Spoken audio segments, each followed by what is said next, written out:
ఇక నిన్న చాలామంది అడిగిరు నయీం వ్యవహారం గురించి చెప్పండి అని చెప్పి చాలామంది అడిగిరు. అయితే నేను కొంత రీసెర్చ్ కూడా చేయడం జరిగింది దాని మీద.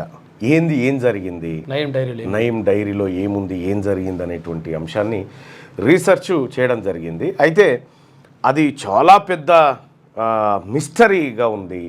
ఆ చాలా పెద్ద మిస్టరీ వెనకాల ఎవరున్నారు, అసలు నయీంను చంపింది తెలంగాణ పోలీసులేనా, మరి తెలంగాణ పోలీసులు అయితే వాళ్ళకి తెలుగు ఎందుకు రాలేదు, సో ఇట్లా అనేకమైనటువంటి అంశాలు కనిపిస్తూ ఉన్నాయి దాని వెనకాల. ఇక నయీంతోనే అంటగాగిన వాళ్ళైతే ఇప్పుడు చాలామంది ఉన్నారు చట్టసభలలో. చాలా పెద్ద పెద్ద తలకాయలు ఉన్నాయి, మా సభలోనే పెద్ద తలకాయలు ఉన్నాయి. అయితే విషయం ఏంటంటే కరెక్ట్గా మనం నయీం హత్య గురించి మాట్లాడుకోవాలంటే ఒక సినిమా స్టోరీ, ఒక థ్రిల్లర్ స్టోరీని తలపిస్తుంది. గుజరాత్ రాష్ట్రానికి నయీం హత్యకి ఏం సంబంధం ఉంది, ఏం జరిగిందనేది ఒకసారి చూద్దాం. ఇక్కడ ఆడ నోట్బుక్ పెట్టిన రేపు నా టేబుల్ మీద. ఇక్కడ కేశుభాయ్ పటేల్ అని గుజరాత్ ముఖ్యమంత్రిగా ఉండే కేశుభాయ్ పటేల్ ముఖ్యమంత్రిగా ఉన్న అప్పటికి నరేంద్ర మోడీ గారు ఆర్ఎస్ఎస్ కార్యకర్తగా ఉన్నాడు. అప్పటికి ఆయనకు రాజకీయాలతో పెద్దగా సంబంధం లేకుండే.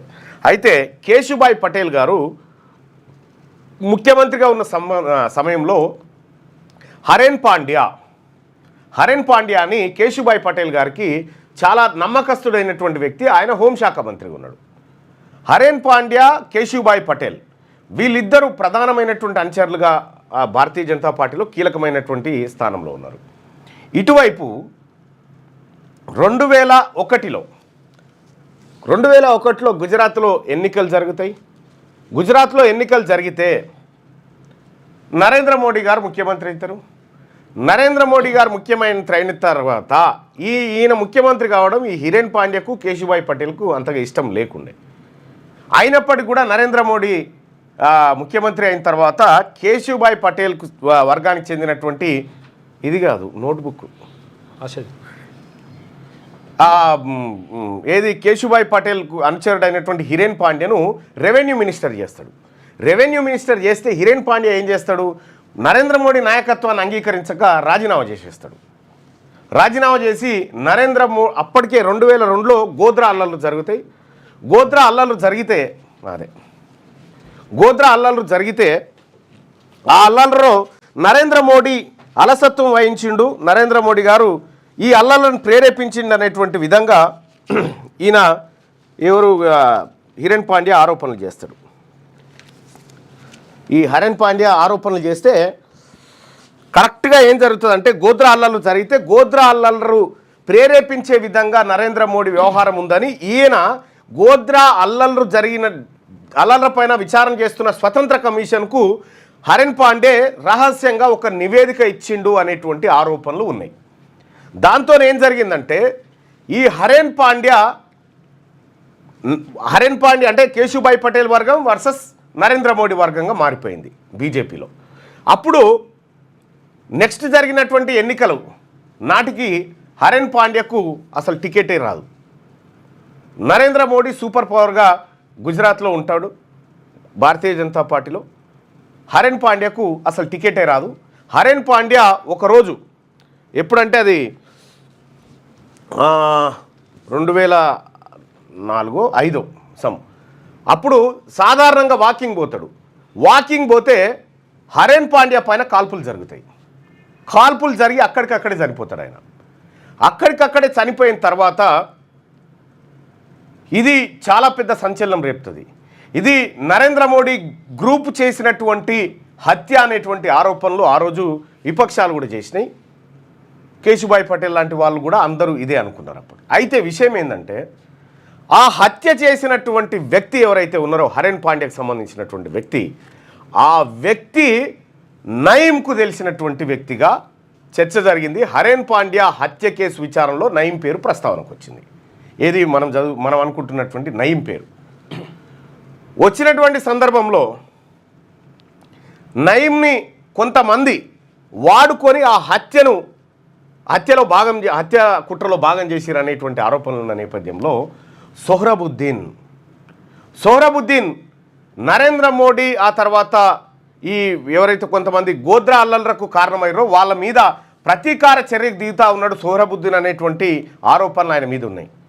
ఉన్నప్పుడు నయీంని కొంతమంది సీక్రెట్ పర్సన్స్ అప్రోచ్ అయ్యారు, సోహ్రబుద్దీన్ను ఎన్కౌంటర్ చేయాలి, పట్టుకోవాలి, అది నీ వల్లనే అవుతుంది అని చెప్పానంటే నయీం ట్రై చేసి సోహ్రబుద్దీన్ను, ఆయన భార్యను, ఇంకొక ఆయన అనుచరుడు ప్రజాపతిని, ఈ ముగ్గురిని హైదరాబాద్కు పిలిపిస్తాడు. హైదరాబాద్కు పిలిపిస్తే హైదరాబాద్లో 10 రోజుల పాటు వాళ్ళు నయీంతో కలిసి ఉంటారు. ఈ ముగ్గురు నయీంతో కలిసి ఉంటారు. నయీంతో కలిసినటువంటి సందర్భంలో 10 రోజులు ఇక్కడ ఉన్న తర్వాత వాళ్ళని సంగీత్ ట్రావెల్స్ బస్సులో హైదరాబాద్ నుంచి సాంగ్లీకి పంపించడం కోసం వాళ్ళని బస్సు ఎక్కిస్తాడు, టికెట్లు బుక్ చేసి పంపిస్తాడు. కరెక్ట్గా జైహీరాబాద్ కాడికి పోగానే యాంటీ టెర్రర్ గ్రూప్కి సంబంధించినటువంటి పోలీసులు జైరాబాద్ కాడ బస్ ఆపి సోహ్రబుద్దీన్, ఆయన భార్య, ఆ తర్వాత ప్రజాపతి, ఈ ముగ్గురిని బస్సు దించి సోహ్రబుద్దీన్ను ప్రజాపతినేమో గుజరాత్లో ఉన్నటువంటి ఒక ఫామ్ హౌస్లో నిర్బంధించారట. సోహ్రబుద్దీన్ గారి భార్యను మరో చోటికి తరలించారు, అంటే వాహనాలలో తీసుకుపోయి ఆ ఏడైతే ఆడ ఫామ్ హౌస్లో నిర్బంధించారో ఆ తెల్లారే ఒక నడివీధిలో సోహ్రబుద్దీన్ ఎన్కౌంటర్ శవమై కనిపించాడు. పోలీసులు ప్రకటించారు ఆయన ఎన్కౌంటర్ చేసినామని. ఆ తర్వాత ఈ సోహ్రబుద్దీన్కి సంబంధించినటువంటి హత్య ఎవరైతే సోహ్రబుద్దీన్ పట్టుకున్నారో ఆ వివరాలు ఆ భార్యకు, తర్వాత ప్రజాపతికి, ప్లస్ వీళ్ళని దోలిచ్చినటువంటి వీళ్ళని ఎవరు పట్టుకోపోతున్నారో ముందే తెలుసు కదా ఎవరికి, నయీంకి. అయితే వీళ్ళకు మాత్రమే తెలుసు దీనికి సంబంధించి.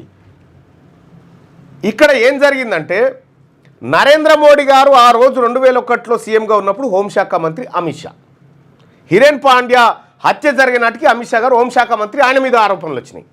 అయితే ఈ ముగ్గురికే తెలుసు కదా ఇక ఆయన ఎన్కౌంటర్ చేసిరు.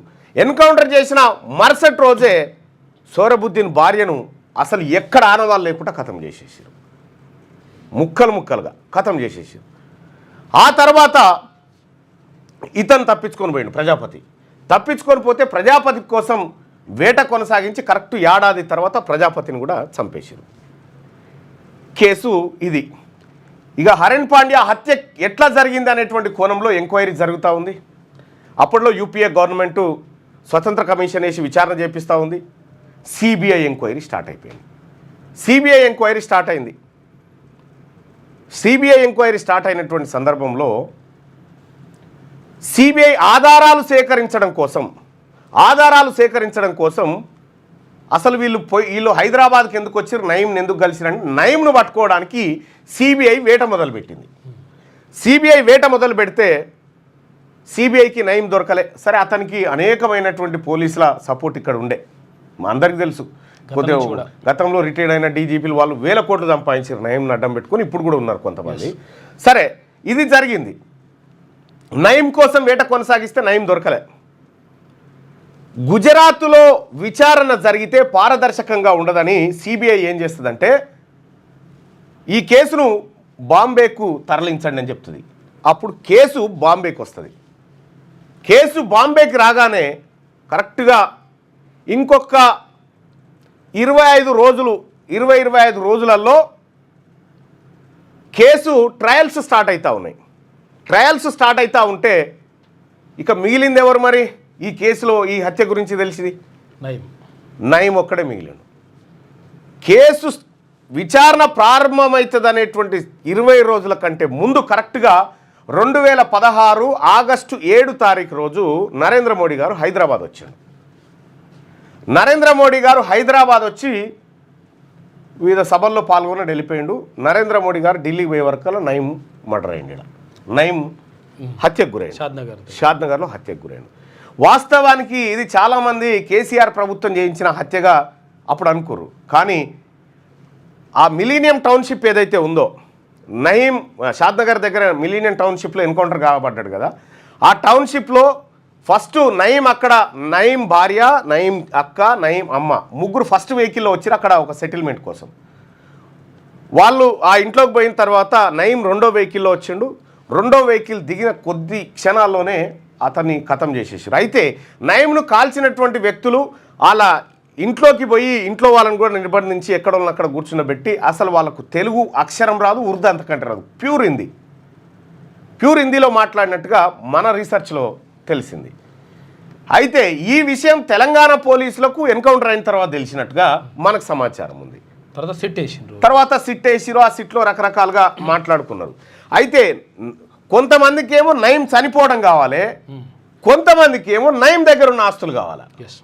ఆ రోజు ఆ ఇంట్లో మిలీనియం టౌన్షిప్లో 10,50,00,000 రూపాయలు ఆ ఇంట్లో ఉండే అని మనకు విశ్వసనీయ సమాచారం. నగదు ఆ 10,50,00,000 రూపాయలను లెక్క పెట్టడానికి షాద్నగర్ చుట్టూ ఉన్నటువంటి బ్యాంకుల దగ్గర పోయి మిషన్లు తెచ్చారు. మిషన్లు తెచ్చి మొత్తం లెక్క పెట్టిరు. మొత్తం డబ్బంతా లెక్కబెట్టి 3 లక్షలు దొరికినాయని పేపర్ మీద పెట్టిరు. నయంకి సంబంధించినటువంటి డైరీలో నయంని ఎవరెవరు కలిసిరు, ఎక్కడెక్కడ కలిసిరు, ఏం కథ అనేది కంప్లీట్గా పిక్చర్ ఉంది. ఆ డైరీలు తెలంగాణలో అప్పటి ప్రభుత్వ పెద్దల దగ్గర ఉన్నట్టుగా తెలుస్తూ ఉంది. ఆ డైరీలో ఉన్నటువంటి పేర్ల ఆధారంగా మీరు బాగా అబ్జర్వ్ చేయండి. ఇది 2016లో నయం ఎన్కౌంటర్ జరిగిండు. 2016లో నయం ఎన్కౌంటర్లో ఆ డైరీలు దొరికిన తర్వాత నల్గొండ జిల్లా నుంచి లేకపోతే ఇతర మహబూబ్ నగర్ ఈ ప్రాంతాల నుంచి టీఆర్ఎస్ పార్టీలోకి వలసలు పెరిగినాయి. మీరు చూడండి, ఎందుకంటే ఇలా పేరన్లు ఉంది. వస్తావా సస్తావా అంటే చాలామంది పార్టీ మారిరు, అందులో చాలా పెద్ద తలకాయలు ఉన్నాయి. అసలు ఇంకా ఇన్డెప్త్కి పోతే చాలా భయంకరమైన నిజాలు ఉన్నాయి. సో నేను చేసినటువంటి రీసెర్చ్లో విత్ డేట్లు నేను ఆ జడ్జిమెంట్ కాపీ కూడా చదివిన. అయితే అక్కడ గుజరాత్లో ఏదైతే ఈ కేసును ఎంక్వైరీ చేస్తూ ఉన్నాడో జడ్జి గారు, ఎవరైతే విచారణ చేస్తూ ఉన్నారో ఆ జడ్జి కూడా చచ్చిపోయాడు. ఆ జడ్జి హత్య జరిగిందా, హార్ట్ అటాక్ కానీ మొత్తానికైతే అనుమానాస్పదంగా మృతి చెందిండు. మొత్తం ఈ ఎంటైర్ వ్యవహారం అంతా ఎట్లా ఉంది, దేని చుట్టూ ముడిపడి ఉందనేది మనం అర్థం చేసుకోవచ్చు. సరే, ఆ తర్వాత బాంబే కోర్టు సరైన ఆధారాలు లేవని చెప్పి అందరినీ నిర్దోషులు అని చెప్పేసింది. నిర్దోషులు అందరూ అయ్యారు కానీ చచ్చిపోయింది ఎట్లా అనేది మళ్ళీ మిస్టరీయే. సో ఆ బాంబే కోర్టే, ఏది స్పెషల్ సిబిఐ కోర్టే ఇందులో నరేంద్ర మోడీ పాత్ర లేదు, ఆ తర్వాత అమిత్ షా పాత్ర లేదని చెప్పి ఎట్లాంటి ఆధారాలు లభించలేదు. ఎక్కడన్నా సాక్షి దొరికితేనేమో ఏమైనా బలపడు, ఏ సాక్షి దొరకలే. జరిగినటువంటి కథ నాకు అర్థమైన కాడికి ఇది వాస్తవానికి నయం ఉండడం తెలంగాణ పోలీసులకు చాలా ఇష్టం బతికుండడం. ఎందుకంటే అనేక కార్యక్రమాలు ఆయన ద్వారా చేస్తూ ఉన్నారు. ఎన్కౌంటర్ స్పెషలిస్ట్గా ఉన్నటువంటి పోలీస్ అధికారి నిత్యం కలిసేటోడట నయంను. ఆ తర్వాత ఒక పాల సంస్థకు పనిచేసినటువంటి మదర్ డైరీలు అటు ఇటువంటి దానికి పనిచేసినటువంటి కుటుంబం కంప్లీట్గా ఆయనతోటే ఉందంట. ఇట్లా అనేకమైనటువంటి సెటిల్మెంట్లు, భూదందాలు నయంను అడ్డం పెట్టుకొని నల్గొండలో ఉన్నటువంటి ఒక వర్గం చేసింది అనేది స్పష్టంగా అర్థమవుతూ ఉంది. సరే, నయం రాష్ట్ర వ్యాప్తంగా చేసిన అరాచకాల మీద నయం శరీరాన్ని ఎవరు ఎట్లా వాడుకున్నారు అనేది సపరేట్ ఎపిసోడ్లో చూద్దాం. కానీ నయం ఎన్కౌంటర్కి సంబంధించినటువంటి అంశాలు ఇవే. మోదీజీ ఆప్కా ప్యార్ హమారా ఊపర్ హోనా చాయే, ఇది గుర్తుపెట్టుకోరు. ఈ పదం ఎవరన్నారు, ఈ మాట ఎవరన్నారో గుర్తుపెట్టుకోరి. చాలా ఇంట్రెస్టింగ్ అంశాలు వస్తాయి దాంట్లోకి. అయితే నిన్న దాదాపు ఒక 358 పేజీల జడ్జిమెంట్ కాపీ ఉంది.